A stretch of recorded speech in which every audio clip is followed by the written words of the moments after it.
नमस्कार। मैं डॉक्टर राकेश पाठक। देश का सबसे पुराना राजनीतिक दल भारतीय राष्ट्रीय कांग्रेस आज अपना 140वां स्थापना दिवस मना रहा है। इन 140 सालों में कांग्रेस के नाम पर देश की आजादी की लड़ाई लड़ी गई।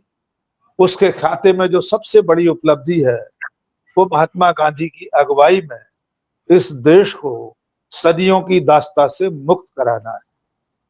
उसके बाद 1947 में संविधान के निर्माण से लेकर आजाद भारत के निर्माण में कांग्रेस का अपना योगदान रहा है। दशकों तक सत्ता में रहने वाली पार्टी आज ऐसे मुकाम पर पहुंच गई है, आज ऐसे कगार पर है जब उसके खत्म होने जैसी बातें की जाने लगी। पिछले 11 सालों से अब तो 12वां साल है वो केंद्र की सत्ता से बाहर। देश के तमाम राज्यों में उसकी सरकारें नहीं है। ऐसे में कांग्रेस अपने जीवन काल के, अपने 140 साल के इतिहास के सबसे बुरे दौर से गुजर रही है। इसे संक्रमण काल भी कहा जा सकता है। लेकिन कांग्रेस का ये हाल क्यों है? कांग्रेस के भीतर ऐसे कौन से लोग हैं, ऐसे कौन से समूह हैं जो कांग्रेस को भीतर से कमजोर कर रहे हैं? कांग्रेस के सामने जितनी चुनौतियां भीतर से हैं उतनी ही चुनौतियां बाहर से हैं, क्योंकि ये नरेंद्र मोदी का युग है। आज से पहले कांग्रेस के सामने इतनी सारी चुनौतियां अंदर और बाहर से कभी नहीं रही। इससे कांग्रेस कैसे निपटेगी, कैसे संक्रमण काल से बाहर आएगी, भविष्य में कांग्रेस सचमुच सत्ता के पास पहुंच पाएगी या नहीं, ऐसे कई सवाल हैं जो कांग्रेस के लोग को लेकर पूछे जाते हैं। इन सवालों के जवाब तलाशते हुए हम पहुंचे हैं देश के जाने माने पत्रकार पंकज शर्मा जी के पास। पंकज जी न केवल पत्रकार हैं, लेखक हैं, बल्कि कांग्रेस को बहुत करीब से जानते हैं। बहुत भीतर से घुसकर उन्होंने कांग्रेस को जाना और समझा है। उनसे इन तमाम सवालों के जवाब पूछेंगे, उनसे पड़ताल करेंगे कि आखिर ऐसा क्या है कि कांग्रेस सुधर नहीं रही है। कांग्रेस में अगर विभीषण है तो वे कौन है? कौन से ऐसे तत्व हैं जिनके लिए खुद राहुल गांधी कहते हैं कि वे स्लीपर सेल हैं, राहुल खुद जानते हैं, फिर एक्शन क्यों नहीं लेते? हम सीधे कोई सवाल नहीं पूछेंगे पंकज जी, सिर्फ इतना पूछ रहे हैं, कांग्रेस आज की तारीख में जहां खड़ी है उसके कारण क्या है? आप क्या मानते हैं कि आखिर ऐसा क्या हुआ इन 10-11 सालों में कि कांग्रेस लगातार पीछे होती जा रही? जी पंकज जी, आपका स्वागत है पब्लिक इंडिया पर। ऐसा है राकेश जी, आपने जो अपने भूमिका में कहा उसकी एक आध बात से मैं सहमत नहीं हूँ। पहली चीज तो यह है कि कांग्रेस इस वक्त अपने सबसे बुरे दौर में नहीं है। कांग्रेस का सबसे बुरा दौर निकल चुका। कांग्रेस का सबसे बुरा दौर था 2024 के चुनावों के कुछ पहले तक। लेकिन 2024 के चुनावों के नतीजे जिस तरह के आए, तमाम तरह के हथकंडे अपनाने के बावजूद भारतीय जनता पार्टी जितनी सीटें ला पाई, उसमें भी लोग तरह तरह की बात करते हैं, तो कांग्रेस का खराब दौर निकल गया। कांग्रेस का खराब दौर तब था जब कांग्रेस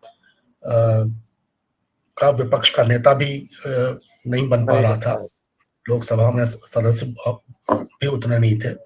अब एक सम्मानजनक स्थिति है, तो फिर भी कांग्रेस के सामने जो मुश्किलें हैं वो सबके सामने है, उनको सब जानते हैं। उनको ऊपर से लेकर नीचे तक कांग्रेस किन चुनौतियों का सामना कर रही है ये सब की जानकारी में है। सबसे बड़ी चीज है वो है सांगठनिक मजबूती। उस पर कांग्रेस ज्यादा कुछ, मुझे लगता है कि ज्यादा कुछ कर नहीं पा रही है। अगर उस दिशा में थोड़ी पहल ठीक से हो तो काफी चीजें ठीक हो सकती हैं। राहुल गांधी अपनी तरफ से कोशिश करते हैं, लेकिन कई बार मुझे ये लगता है कि चीजें कॉस्मेटिक तो बहुत हैं, लेकिन असल में जमीन पर उतना काम नहीं हो पाता है। अब मैं आपको जैसे एक मिसाल के तौर पे कुछ चीजें बताना चाहता हूँ। अध्यक्ष हैं खड़गे जी, कोषाध्यक्ष हैं, इसके अलावा 13 महासचिव हैं, 21 प्रभारी हैं, 67, अब हो सकता है 70-75 हो गए हों, राष्ट्रीय सचिव हैं, क्योंकि रोज बनते रहते हैं। 8 संयुक्त सचिव हैं। कार्य समिति में 36 सदस्य थे, अब अंबिका सोनी जी का देहांत हो गया तो 35 रह गए। 34 स्थायी आमंत्रित सदस्य हैं कार्य समिति में और 15 विशेष आमंत्रित सदस्य हैं। अब आपको ये नक्शा कैसा लगता है? इसके अलावा बताता हूँ, बहुत जी 3 सदस्यों वाला केंद्रीय चुनाव प्राधिकरण है, फिर एक केंद्रीय चुनाव समिति है, 14 सदस्य उसमें हैं, अब 13 रह गए अंबिका जी का, जैसे मैंने कहा। 25 विभाग हैं कांग्रेस के, 25 विभाग और प्रकोष्ठ अलग अलग। फिर एक बड़ा भारी मीडिया का तामझाम है, 6 वरिष्ठ प्रवक्ता हैं, 27 प्रवक्ता हैं, 24 मीडिया पैनलिस्ट हैं, हो सकता है बहुत ज्यादा हो गए हों। सोशल मीडिया विभाग में अध्यक्ष के अलावा 35 राष्ट्रीय वो हैं, नेशनल कोऑर्डिनेटर्स हैं। फिर और तरह तरह की कमेटीज हैं। 6 लोगों की एक ग्रुप कमेटी है, कोर ग्रुप कमेटी जिसको कहते हैं। फिर एक कम्युनिकेशन एंड पब्लिसिटी सब ग्रुप है, 6 लोग उसमें हैं। 4 लोग अनुशासन समिति में हैं। एक इलेक्शन कोऑर्डिनेशन कमेटी है, 5 लोग उसमें हैं। 10 लोग एक ग्रुप है जिसको कहते हैं group to look into future challenges, 10 लोग उसमें हैं। 11 लोग हैं मैनिफेस्टो गवर्नमेंट प्रोग्राम सब ग्रुप में। 5 लोग प्री पोल अलायंस का एक सब ग्रुप है, उसमें है। फिर पब्लिकेशन एंड पब्लिसिटी कमेटी है, 1 मिनट सुनिए, 12 लोग उसमें। एआईसीसी मैनिफेस्टो कमेटी बनी थी 2024 के चुनाव के लिए, 16 लोग थे उसमें, अभी भी वो कमेटी जीवित है। 7 लोग पॉलिटिकल अफेयर्स ग्रुप में हैं। 2024 के लिए एक टास्क फोर्स बना था, 8 लोग उसमें थे, अभी भी वो है। फिर एक ईगल समूह है, ईगल समूह, 8 लोग हैं उसमें। अब ईगल समूह क्या है? Empowered action group of leaders and experts, empowered action group of leaders and experts, eagle. जैसा आप जानते हो 101 लोकसभा सदस्य भी हैं, 27 राज्यसभा सदस्य हैं, 640 विधायक हैं देश भर में कांग्रेस के, और 60 के करीब विधान परिषदों के सदस्य हैं। तो अब आप ये बताइए राकेश जी कि अलंकारिक रूप से, साज सज्जा के हिसाब से क्या कहीं कोई कमी है? कहीं कोई कमी नहीं है। बिल्कुल बिल्कुल। तो फिर कमी कहाँ है? मैं यहाँ पर इसीलिए रोकना चाह रहा था। देखिए, हमारे दर्शक जान लें, जैसा कि मैंने शुरू में कहा था कि पंकज जी कांग्रेस के गहरे जानकार हैं, और मैं बड़ी जिम्मेदारी से ये कह सकता हूं कि जितनी विस्तृत जानकारी कांग्रेस संगठन के बारे में पंकज जी ने दी है, हो सकता है वे पदाधिकारी भी उतना विस्तार से न जानते हो। लेकिन मेरा प्रश्न यहाँ पर यह है कि ये साल 2025 संगठन वर्ष था, कांग्रेस ने घोषित किया था। संगठन वर्ष में इतना कॉस्मेटिक साज सज्जा पूरे जरह बख्तर के साथ तैयार दिखाई दे रही है सेना, इतने सारे पदाधिकारी हैं, इतने प्रवक्ता हैं, पता नहीं कितनी सारी कमेटियां हैं। 2025 खत्म होने में अब चंद घंटे बाकी। पंकज जी, मैं ये जानना चाह रहा हूं, इतना सब तामझाम होते हुए भी क्या कांग्रेस पार्टी ने इस साल संगठन पर्व या संगठन वर्ष के रूप में जो चुना था, उस उद्देश्य में पार्टी खरी उतरी है? क्या वो अचीव कर पाई जो उसने सोचा था संगठन के स्तर पर? और क्या ये सारे पदाधिकारी ही पर्याप्त हैं? जमीनी हकीकत संगठन की क्या है? अगर हम सिर्फ हिंदी हार्टलैंड की बात करें, हिंदी भारत में कांग्रेस के कार्यकर्ता, कांग्रेस के संगठन मुद्दों पर लड़ने वाले लोग कहां कहां आपको दिखाई देते हैं? बहुत अच्छी बात कही आपने, मैं उससे सहमत हूं कि कांग्रेस का सबसे बुरा दौर गुजर गया। वो 2014 के चुनाव के बाद जब गिनती के सांसद बचे थे, वो था, मैं आपकी बात से सहमत हूं। लेकिन अब जमीनी हकीकत क्या है? देखिए, राहुल गांधी ने संगठन सृजन का एक कार्यक्रम इस साल चलाया और उसका एक अच्छा नतीजा ये निकल कर आया है कि ज्यादातर जिलों में देश भर में कांग्रेस के अध्यक्ष बन गए। वरना बहुत से जिले ऐसे थे जिनमें कांग्रेस के अध्यक्ष 10-10, 12-12 साल से बैठे हुए थे और उनमें कोई बदलाव नहीं हुआ था। तो कांग्रेस के जिला अध्यक्षों के रूप में एक नई खेप कांग्रेस के नेतृत्व में आगे आई है।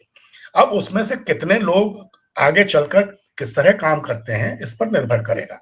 जमीनी स्थिति मजबूत करने के लिए राहुल अपनी तरफ से लगातार कोशिश करते हैं, लेकिन जैसे मैंने आपसे कहा, अब ये सब जो इतना राष्ट्रीय स्तर पर जो तामझाम है, अलग अलग समितियों का और सब कुछ है, ये किसी न किसी मकसद को ध्यान में रहकर बनाया गया। लेकिन अब कोई पूछे कि इनमें से कितनी समितियां ऐसी हैं जिनकी कब से कोई बैठक नहीं हुई है, बैठक नहीं हुई, तो ये जो काम है, ये जिन लोगों के जिम्मे है कि जब एक सांगठनिक ढांचा बने तो वो लगातार सक्रिय रहे, ये देखना जिन लोगों का काम है, क्या वो इस काम को पूरी जिम्मेदारी से कर रहे हैं। मुझे लगता है कि उस स्तर पर चूक है। राहुल गांधी अकेले क्या क्या करेंगे? राहुल गांधी जिम्मेदारियां लोगों के बीच बांटते हैं। अब ये इतनी सब समितियां हैं, इतने सब विभाग हैं, कोई तो ये देखे कि आखिर ये विभाग क्या काम कर रहे हैं। मैं निजी तौर पर जानता हूं कि ऐसे कई विभाग हैं जो कई वर्षों से कोई काम नहीं कर रहे, कोई भी काम नहीं कर रहे। तो उनकी ये बैठक ही नहीं हुई होगी। हाँ, तो ये देखना किसका काम है? ये देखना जिन लोगों का काम है, मुझे लगता है कि उस स्तर पर कमी रहती है। राहुल गांधी अपनी तरफ से पूरा विश्वास करके कुछ लोगों की जिम्मेदारी लगा देते हैं, उनके जिम्मे बहुत से काम छोड़ देते हैं। लेकिन अब अगर उस स्तर पर कोई खामी रहती है तो उसका राहुल गांधी क्या कर सकते हैं? यही कर सकते हैं कि वो और सख्ती से काम लें, जो लोग ठीक काम नहीं कर रहे हैं उनको एकदम परे करें और दूसरे लोगों को मौका दें। अब ये व्यवस्था जब कांग्रेस में शुरू हो जाएगी, राहुल गांधी कई बार कह चुके हैं ये बात, लेकिन जब इस पर अमल का मौका आता है तो पता नहीं चीजें कहां फिजल आउट हो जाती हैं। अब उदयपुर में एक संकल्प पारित हुआ था, उस संकल्प में जो जो कहा गया, किसी की तो जिम्मेदारी रही होगी कि उस संकल्प में कही गई बातों पर अमल हो। क्या इतने वर्षों में उनमें से जो बातें कही गई थी उन पर अमल हुआ? नहीं हुआ तो किन बातों पर नहीं हुआ और क्यों नहीं हुआ? तो ये जो इस तरह के फॉलोअप की चीज है, उसकी मुझे कांग्रेस में थोड़ी कमी दिखाई देती है। इतनी बड़ी भारत जोड़ो यात्रा राहुल गांधी ने की और उसका उस वक्त इतना, उससे इतनी एनर्जी जनरेट हुई, इतनी ऊर्जा उससे लोगों में आई, लेकिन उसके बाद क्या उसका कोई फॉलोअप हुआ? तो ये फॉलोअप की जो कमी है, ये कांग्रेस की असल में मूल समस्या है। तो राहुल गांधी को कुछ ऐसे लोगों को देखना होगा, ऐसे लोगों को चुनना होगा जो इस फॉलोअप के काम को ठीक तरीके से करें। पंकज जी, आपने बहुत अच्छी बात कही कि राहुल गांधी को एक्शन लेना पड़ेगा, कुछ करना पड़ेगा। पार्टी के भीतर कई ऐसे नेता हैं, बड़े बड़े नेता हैं, जिम्मेदारी के पदों पर रहे हैं, केंद्रीय मंत्री रहे हैं, मुख्यमंत्री रहे हैं, वे लगातार पार्टी को संकट में डालते रहे। पार्टी की रीति नीति के खिलाफ कुछ कह देंगे। राहुल गांधी एक तरफ राष्ट्रीय स्वयंसेवक संघ से लड़ रहे हैं, दिग्विजय सिंह राहुल राष्ट्रीय स्वयंसेवक संघ से प्रेरणा लेने की बात कर रहे हैं, उसके संगठन की तारीफ कर रहे हैं। शशि थरूर लगातार बीजेपी की गोद में जाते हुए दिखाई दे रहे हैं। खुद राहुल गांधी कहते रहे, जैसा कि मैंने शुरू में कहा, कि हम जानते हैं संघ के स्लीपर सेल हैं। भोपाल में आकर कह गए थे वे, कई तरह के घोड़े उन्होंने बताए थे, लेकिन ये सब कहते हुए जरूर रहते हैं, एक्शन क्यों नहीं लेते? क्या वे सचमुच में एक्शन नहीं लेना चाहते? इन लोगों को कब तक मौका देना चाहते हैं? ये जो ट्रोजन हॉर्स हैं पार्टी के भीतर, ये कब तक पार्टी में चले? आखिर कौन सी ऐसी मजबूरी है कि राहुल गांधी ऐसे लोगों पर एक्शन नहीं लेते? मैं किसी व्यक्तिगत रूप से किसी के नाम के साथ नहीं कहना चाह रहा हूं कि उन पर एक्शन किस पर लिया जाए, किस पर न लिया जाए, लेकिन पार्टी के जो नीतिगत विषय होते हैं, शशि थरूर जैसे लोग, पार्टी एक नीति पर चल रही है, वे दूसरी बात करने लगते, व्लादिमीर पुतिन के डिनर में चले जाते हैं। इनके बारे में आपकी क्या राय है? देखिए, ये कांग्रेस का शुरू से स्वभाव रहा है कि वो अपने लोगों को बहुत लंबी डोर देती है। ये स्वभाव कांग्रेस का मूल स्वभाव है, आज से नहीं, शुरू से है। तो राहुल गांधी भी इसी का अनुगमन कर रहे हैं। राहुल गांधी चाहें तो बहुत सख्ती से काम ले सकते हैं, लेकिन राहुल गांधी थोड़ी नरमी से काम लेते हैं। उनकी इस नरमी का लोग फायदा उठाते हैं। अब आप अगर कांग्रेस पार्टी का जो सांगठनिक ढांचा है, उसमें जो नाम है, उसकी सूची को ध्यान से देखें तो आप पाएंगे कि करीब 1 से 1.5 दर्जन लोग ऐसे हैं जो घूम फिरकर हर समिति में, हर हर महत्वपूर्ण जगह पर बैठे हुए हैं। अब जैसे आपने दिग्विजय सिंह जी का कहा, दिग्विजय सिंह ने जो बात उठाई है कि संगठन कमजोर है, संगठन को मजबूत करना चाहिए, ये बात तो राहुल गांधी खुद भी कहते हैं। खुद भी कहते हैं। हाँ, ये बात कांग्रेस में बहुत लोग महसूस करते हैं। अब दिग्विजय सिंह खुद भी कम से कम आधा दर्जन महत्वपूर्ण समितियों के सदस्य हैं। ठीक है, जो समितियां मैंने अभी आपको गिनाई, उनमें से आधा दर्जन में दिग्विजय सिंह खुद भी है। शशि थरूर भी उनमें से कम आधा दर्जन समितियों के सदस्य हैं। दिग्विजय सिंह और शशि थरूर कृपा करके ये जवाब दें कि उन समितियों की बैठकें कितने महीनों से या कितने वर्षों से नहीं हुई है, उनमें से कई समितियों की, और अगर नहीं हुई है तो क्या उन्होंने इस बात पर कभी ध्यान दिलाया कि इन समितियों की भी बीच बीच में बैठक होनी चाहिए? तो ये जो खामी है, ये हर स्तर पर है। जब तक हर व्यक्ति अपनी जिम्मेदारी को पूरा नहीं करेगा, तब तक अकेले राहुल गांधी या अकेली प्रियंका गांधी या अकेली सोनिया गांधी कुछ नहीं कर सकती। कांग्रेस में एक ये रोग लग गया है। रोग ये है कि प्रवेश द्वार, जितने भी प्रवेश द्वार हैं, उन सबको बंद कर दो, जो दूसरों को मौका मत मिलने दो। हर जगह कुछ लोग जमे रहने की कोशिश करते हैं, और मैं मानता हूं कि राहुल गांधी को इस समस्या से आज नहीं तो कल निपटना ही पड़ेगा। वो इसको ज्यादा टाल नहीं सकते हैं, और नहीं निपटेंगे तो कांग्रेस की स्थिति में सुधार लाना उनके लिए भी बहुत मुश्किल होगा। ये जाल उनको तोड़ना पड़ेगा। ये जो जंजीरें हैं, ये उनको, वो खुद हमेशा कहते हैं, वो आपको याद होगा, उन्होंने कई कांग्रेस अधिवेशनों में मंच पूरा खाली करा दिया। सारे कार्य समिति के सदस्य और सारे बड़े नेता नीचे बैठे, और उन्होंने कहा कि नौजवानों के लिए, युवाओं के लिए ये मैंने मंच खाली कराया है, और मैं चाहता हूं कि ज्यादा से ज्यादा नई पीढ़ी के लोग आए और कांग्रेस का नेतृत्व संभालें। लेकिन क्या हुआ, उनकी इस योजना को पलीता लगा दिया गया। अब राहुल गांधी को ये पहचान करनी होगी कि कौन लोग हैं जो घूम फिरकर उनकी तमाम सकारात्मक योजनाओं में पलीता लगाने का काम करते हैं। सबसे पहले राहुल गांधी को उनसे निपटना होगा, तब जाकर कांग्रेस इस लायक बनेगी कि वो भारतीय जनता पार्टी से निपटे। क्या ऐसे लोगों को आप विभीषण कहना पसंद करेंगे? कोई एक मुहावरा, कोई नाम देना चाहेंगे ऐसे लोगों को कि पार्टी के भीतर अब भी हैं? तो राहुल गांधी खुद कह चुके हैं, राहुल गांधी खुद कह चुके हैं कि बहुत से स्लीपर सेल्स यहाँ हैं, पार्टी के भीतर हैं, और मुझे उनको निकालकर बाहर करना पड़ेगा अगर वो अपना रवैया नहीं सुधारेंगे तो। गुजरात में भी उन्होंने ये बात कही थी, हर जगह वो ये बात कह रहे हैं। तो राहुल गांधी इस सच्चाई को नहीं समझते हैं, ऐसा नहीं है, समझते हैं। लेकिन अब देखिए, एक कांग्रेस जैसी पार्टी, जो मैंने बताया एक मध्यम मार्गी स्वभाव की पार्टी है, सबको साथ लेकर चलने की कोशिश करती है। राहुल गांधी ने शुरू में जब वो आए थे तो उन्होंने नए लोगों को लाने के लिए बहुत जोर शोर से प्रयास किए, तरह तरह के प्रयोग किए। अब उन प्रयोगों को बाकी लोगों ने सफल नहीं होने दिया जितना सफल हो सकते थे वो प्रयोग। सारे हमारे नेताओं ने क्या किया, आपके भी सामने है। बिल्कुल।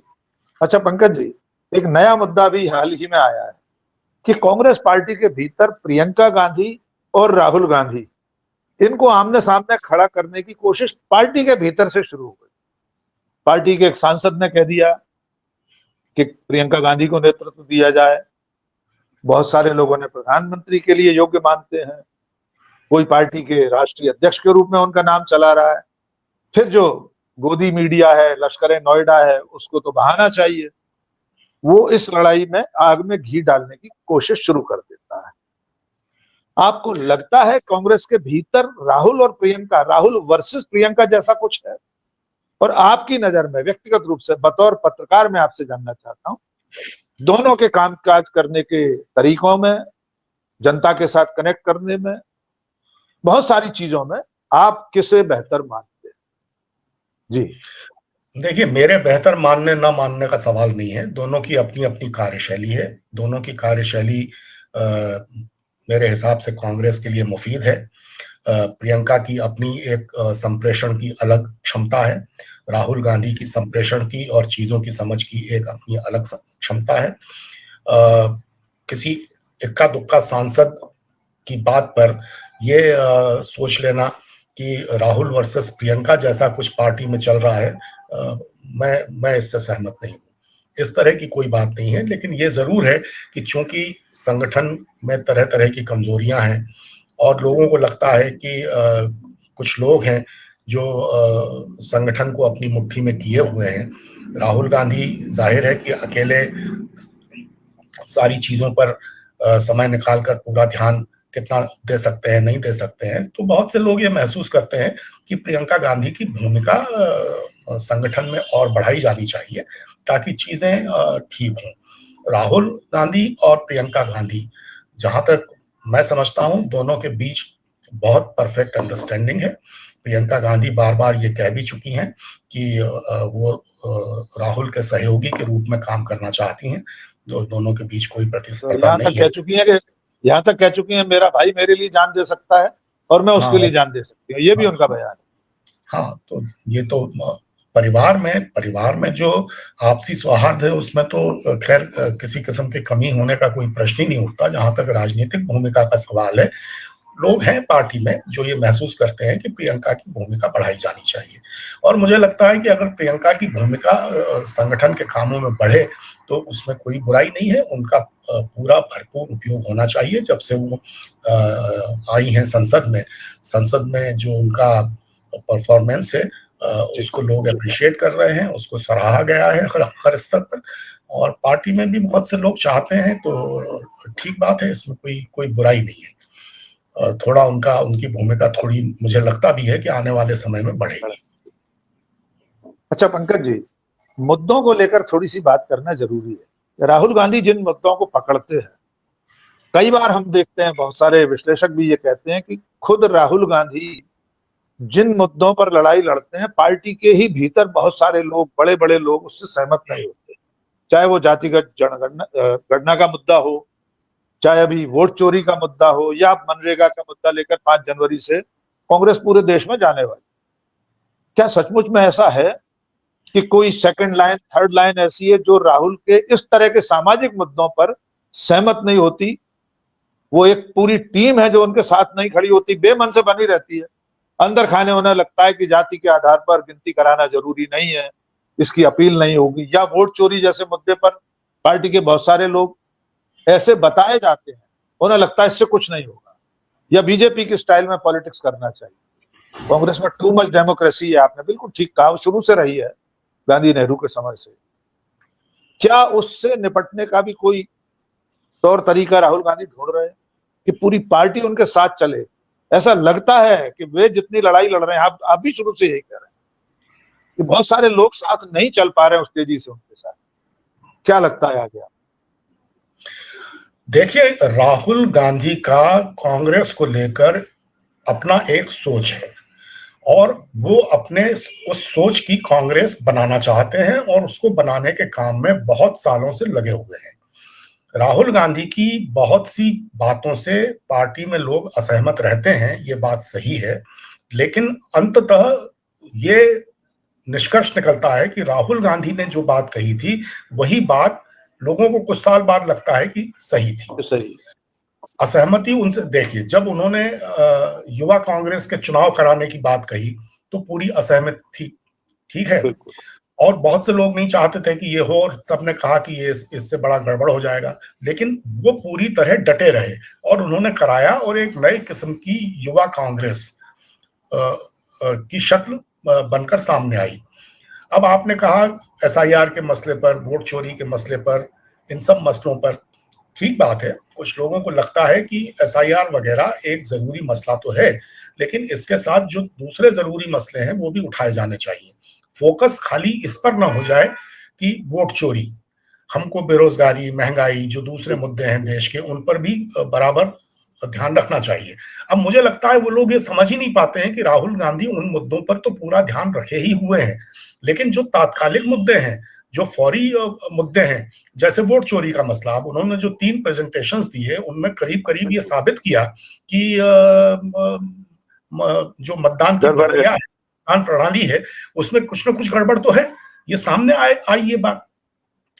अब सहयोगी दलों का भी, अब चूंकि अभी इंडिया समूह का हिस्सा है, तो सहयोगी दलों का भी अपना दबाव रहता है। बिहार के चुनाव में सहयोगी दल को लगा कि सिर्फ वोट चोरी का मुद्दा नहीं, बाकी मुद्दे भी उठाए जाने चाहिए।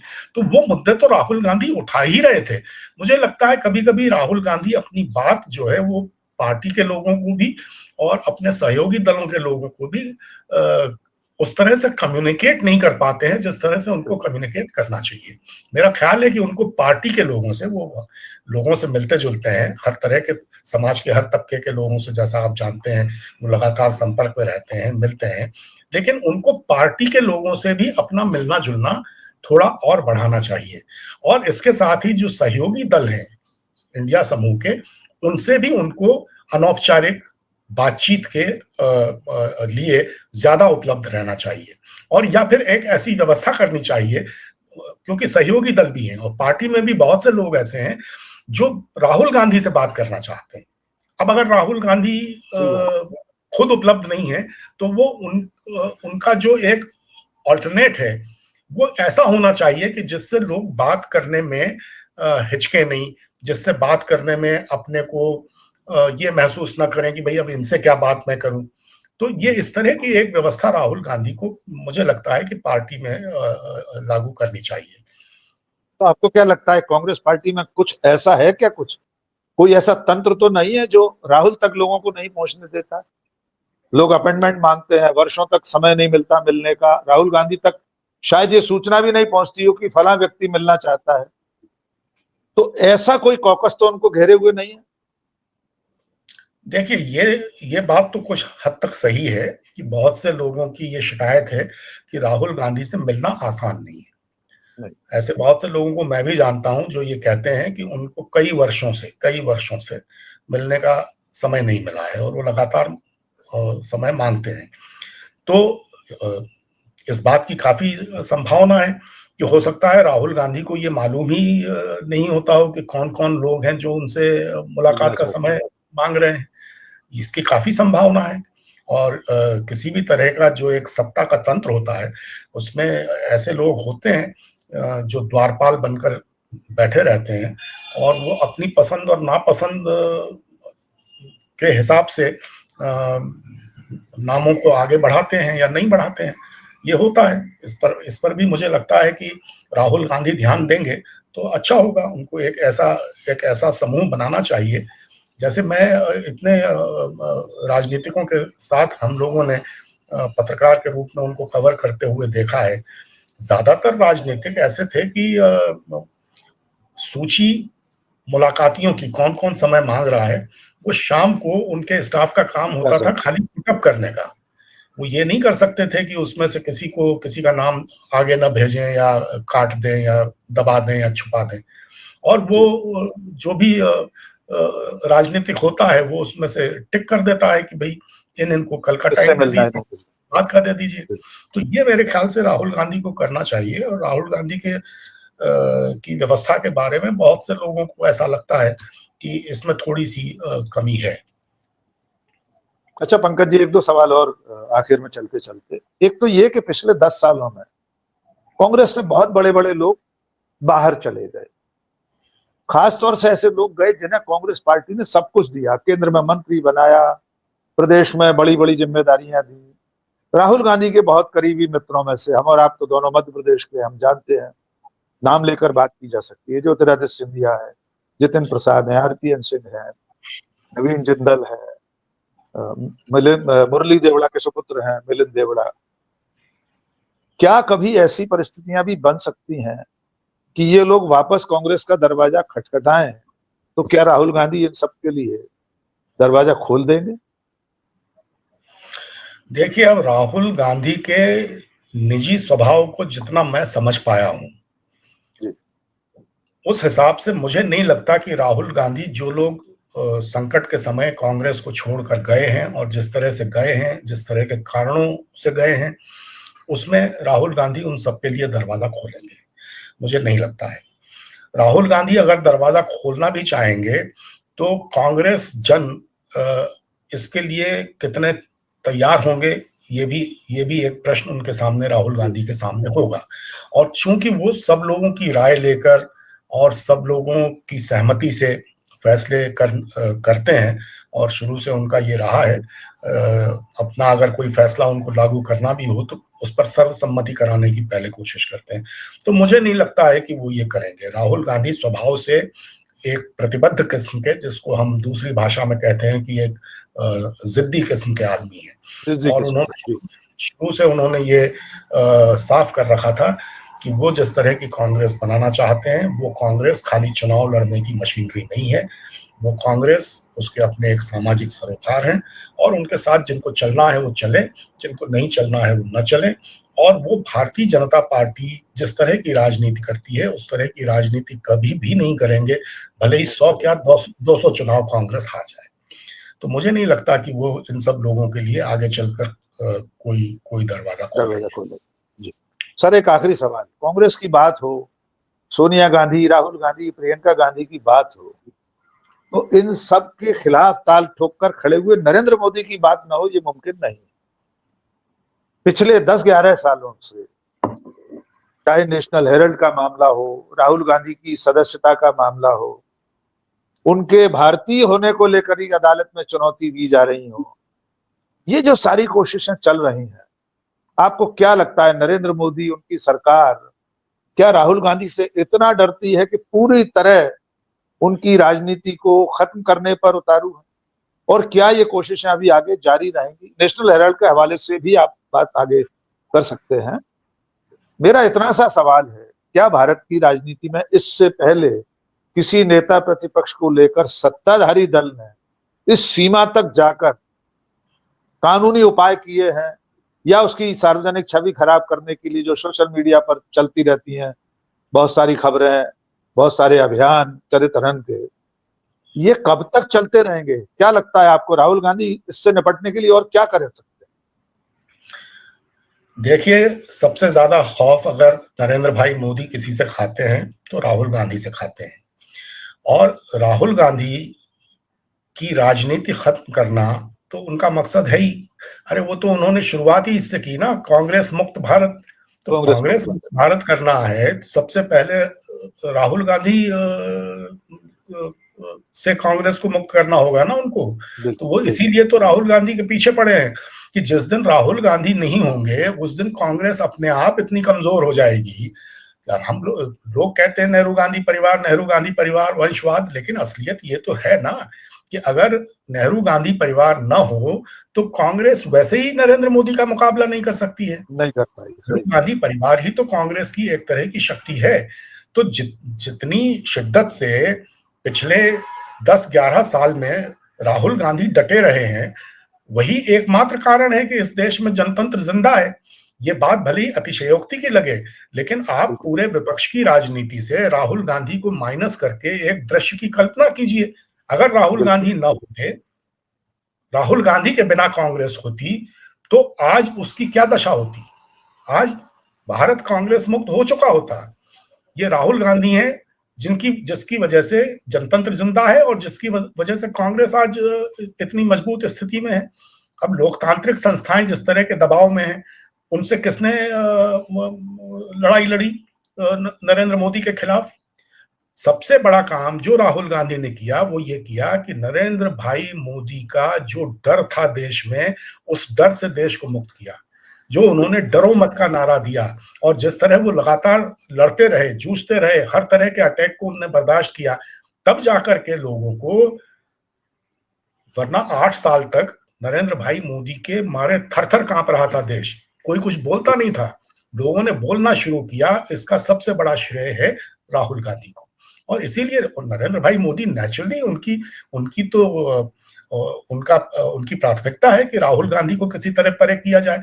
और आज ये सब जो चीजें चलती हैं ना पार्टी में भी, कि ये सब नैरेटिव क्रिएट करना बाहर मीडिया के जरिए कि राहुल वर्सेस प्रियंका, शशि थरूर, XYZ, ये सब इसीलिए तो होता है कि राहुल के नेतृत्व पर प्रश्न चिन्ह लगाया जाए और किसी न किसी तरह उनको एक असफल नेता कांग्रेस का साबित किया जाए।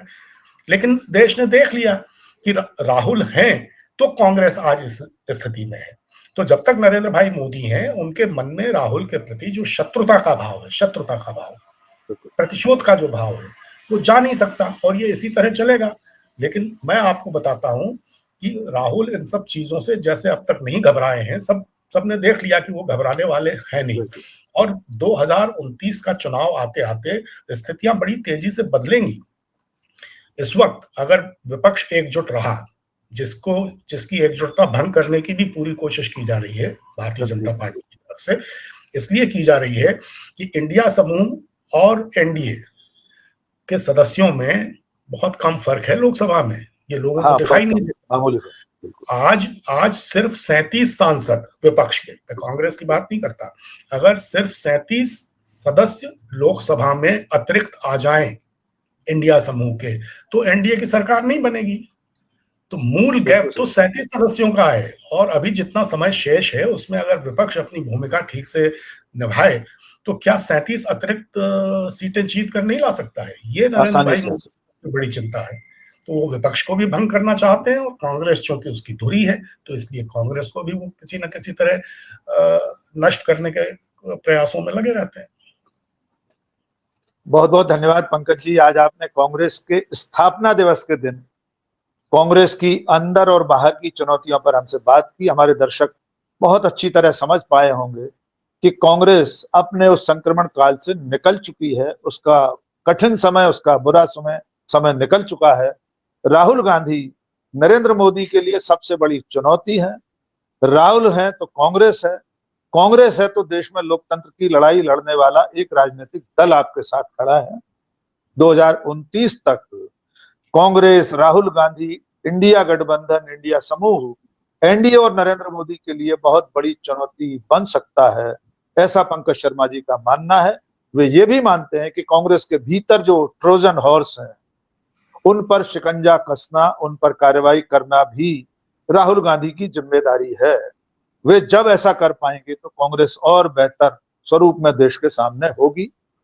आज की ये बातचीत आप सबको कैसे लगी कमेंट सेक्शन में जरूर बताइए। पंकज जी बहुत बहुत धन्यवाद, आपने इतना समय हमारे लिए निकाला। अगली बार किसी और विषय पर आपसे चर्चा करने के लिए आपको फिर न्योता देंगे। बहुत बहुत धन्यवाद।